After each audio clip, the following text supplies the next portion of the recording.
you've spoken eloquently about these three focus of attention: internal, relational or external, and outer. Right. And I'm really curious about, can you give us examples of what happens when people don't have that kind of focus? Sure.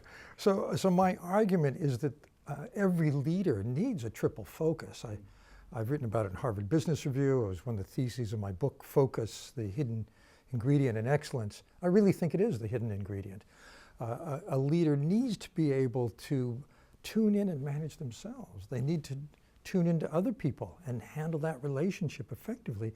They also need an awareness of the larger systems in which they operate, their business sector, the technologies and how they're changing. You know, you don't want to be blindsided by change. The economy generally, the society, all of these, those are systemic changes. So good leaders, effective leaders, star leaders need all three. Let me give you some examples of people who didn't have it. I was talking to the CEO of a nationwide real estate company. They do commercial real estate. And he said, you know, once I started using this mindfulness tool, the self-observation tool, I realized something about myself, and that is I blow up at people who bring bad news, who don't meet my expectations, and it ruins the relationship. It's terrible. And he said, and what I was able to understand through that self-monitoring was that it was my own fear of failure.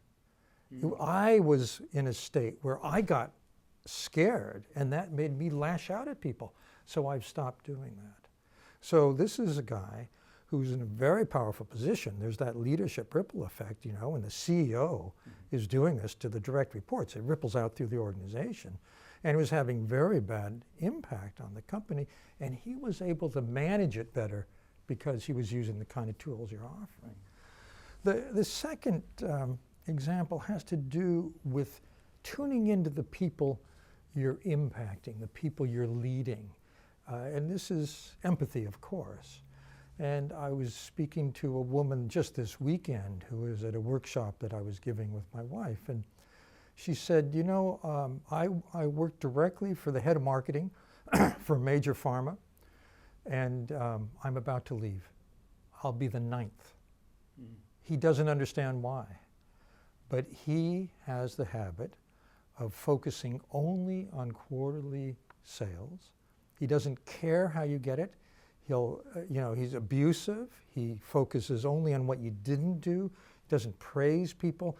There was an HBR article about this, which was done by some colleagues of mine at the Hay Group. It was called Leadership Run Amok. And it's someone who is a pace setter, who themselves is a real go-getter, a perfectionist. They're very self-critical, but they see other people through that lens of criticism. That's a distortion in empathy. We'll talk about what good empathy looks like, but that's bad empathy, and it has a disastrous effect on an organization because talent flees that kind of a leader. And then the third example, I've just seen it twice now. I know some people who used to be very high at research in motion. Those were the BlackBerry people. And they had a real flaw in their systems awareness. They didn't see the new technology. They thought that what had made them so successful going in, which was their phones had superb engineering, their network was completely secure, and so on. They thought that that would capture the market. They didn't realize the companies had started letting people bring their own phones, my iPhone and so on, and hook up with a company network. And they didn't see it coming. They saw it way too late to change, and you know, RIM has now lost that huge market share they had. And I also was talking recently to someone at a tech company, one of the biggest tech companies, and he said, we're having problems with that systems awareness too.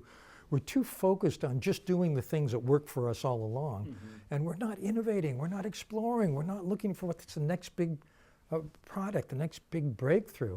We have to buy our way out of those misses. It's very expensive, and what they do is, so far what they've done is, you know, something new will come along, cloud computing. Well, some companies miss cloud computing, so they had to buy a company that was there when that broke, and it's not a good way. What you want to do is be the innovator. And now they're trying to switch from being a company that just exploits to what works to also exploring, to looking around, to catching the new trend as it's about to hit.